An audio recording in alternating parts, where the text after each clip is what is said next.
Welcome to AfriCanDo here in Marrakesh with the Women in Africa gathering. 500 African women gathered together here to discuss what's important from the continent. We'll be talking about economics, we'll be talking about politics with our two guests, Jing Wang-Schmitt, who is the CEO of LNG International, as well as Fawzia Yusuf H, former Deputy Prime Minister of Somalia, former Foreign Affairs Minister of Somalia, and she's now a Member of Parliament. We'll be talking together about what is the great agent of change on the continent, and that is China. We are here to discuss that with them. Thank you so much for being with us.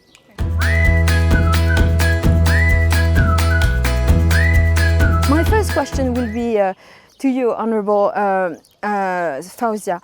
How do you see China bringing change in terms of economics? Do you think that it's just the beginning, or we're seeing the Chinese power to its full length on the continent? I think China is coming to Africa to partner with rich Africa. Africa is a very rich continent. It has all kinds of resources, from oil, gas, uranium to fish to gold, and you name it, diamond, you name it, ore, which is very important for China. And China has been for quite some time moving slowly to build its relationship with Africa. At the moment, this new project, which is the Belt and Road Program initiative, is benefiting Africa because of the roads, the train railways, the airports, and all this infrastructure that China is building for Africa to connect with this big initiative, Asia, Africa and Europe. The biggest Chinese investments in Africa are in the eastern part of the continent. And therefore Somalia is at the heart of what's happening. Somalia is now in war. For quite some time there was conflict in Somalia for the last 30 years. So Somalia is still yet not part of that. Because of the problems we have, like Afghanistan, like Iraq, all that, Somalia is, it's fighting global phenomena, which is extremism, religious extremism. So Somalia, like ISIS in Somalia, Shababa in Somalia, all this. So China is yet not ready to get into that mess. But you would want China to invest? I want China to invest. I want China to invest in all Africa. I want China to invest in the region, in each region of Africa, the 5 regions. And I want China to invest in Somalia, of course. But for now, we have to get rid of that issue, to let the investors in the world to come in. Peace first, and then you have the investors. Yes. But having China investing more in Africa is music to your ears, Jing. That's what you do. You're helping Chinese investors come to the continent. How do you do that? Well, actually, we especially try to work with Chinese institutions and Chinese companies to invest in Africa in a greener way, in more with a long-term interest, and not just only in economic sectors, but also in education. For example, now we are helping a Chinese university to set up a vocational training project in Morocco. So all that. For us, we are a small consulting firm. We don't have this ambition to work everywhere in every sector in Africa. But it's true, like the Honorable former Prime Minister said, China should invest everywhere in Africa. There's so many things to do. There will be, just till now, there are mainly investment in infrastructure, in big projects, but we are seeing more and more private Chinese companies, young startups, setting up their business and investment in Africa. You think that's the next generation of Chinese investments? That they need to focus on education, as you said, but what do you define as a greener investment? What I mean is that in China we already talking more and more about environment, and for example Shanghai just started very recently a new law about recycle the rubbish, domestic rubbish, etc., etc. So China is today focused on the environmental questions, and I think naturally also the Chinese investment in Africa will also follow this path, because it will be better for Africa and it will also better be the long-term Chinese companies' interest in Africa. Do you think, Honourable, that sustainability and environment-friendly economic growth is in the mind of African leaders, or its growth period, because the need is so desperate for the continent to grow and to get jobs that in a way the environment comes second? And also because, as you mentioned, we're a continent of abundance. Do we understand that our environment is at risk? We do understand that our environment is at risk. However, there are other priorities at this stage: food, shelter, health, education, infrastructure. These are the main priorities. Of course, environment is very important because, as I said, droughts come as a result of cutting trees, for example. So we have to really preserve all that.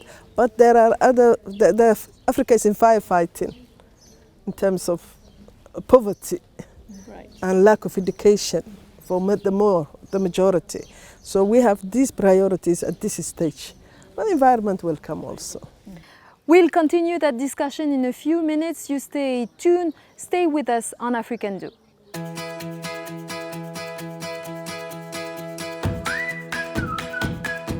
And we are back here in Marrakesh at the Women in Africa Forum. This discussion that we are having with our guest, Jing Wang-Schmitt, the CEO of LNG International, and Fawzia Yusuf H, who's a member of Parliament of Somalia and the former Deputy Prime Minister.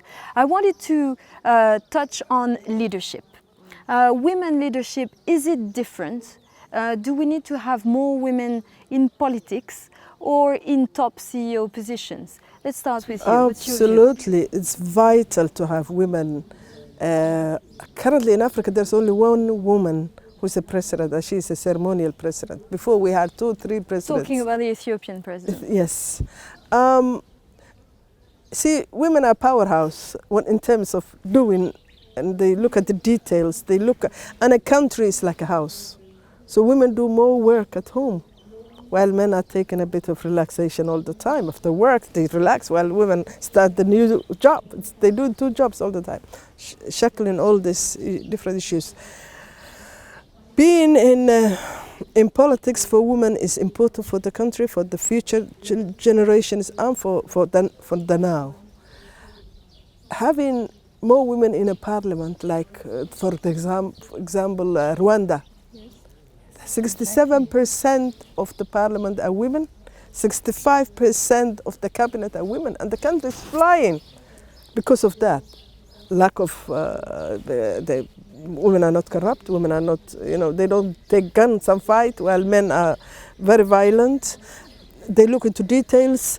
Wherever a woman is, it's perfect. So I think it's very important for women. You're bullish on women being in leadership position, but we can see that there is a momentum, there is a change.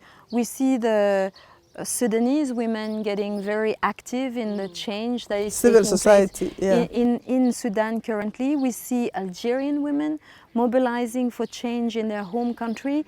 Jing, do you think that is just the start of a new world for women? Do you think that we're familiar with the fact that African women are entrepreneurs? Do you think that there are politicians as well? Of course, I'm totally agreeing with you. Women in power is it's a fact in Africa, and I'm so impressed. I'm really wowed by the role women are playing politically, economically in Africa. And that's why I'm here. That's why it's my first time attending this summit. But I want to meet these African women, and I want to work with them and to learn from them as well. And I think they are such a driving force for the development of the African continent. And I think to work together, Chinese women and African women together, we can build a better, more sustainable, more innovative future of Africa-China cooperation. I see you agreeing with that. You think? I believe it's about time for African women to recognize that they can do so much in terms of development and stability for their countries.